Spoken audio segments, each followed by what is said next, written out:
Tai Yong Seng. So today I'll show you how to build your CPQ2 Plus thermal printer. Thank you. So first, make sure you turn off the switch and make sure there's no light here and turn it back.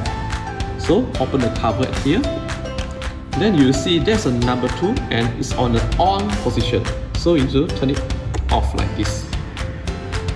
Close the cover and turn it on. Then it won't be noisy again. Okay, if you want to unmute it, so first turn it off and then open the cover at the back. Okay, so for the number 2, turn it on. Okay, it is like this, and then close the cover, and then turn it on back again. That's all for today. Thank you. So, cari post system, cari aseng. Find Genius Post, find Aseng.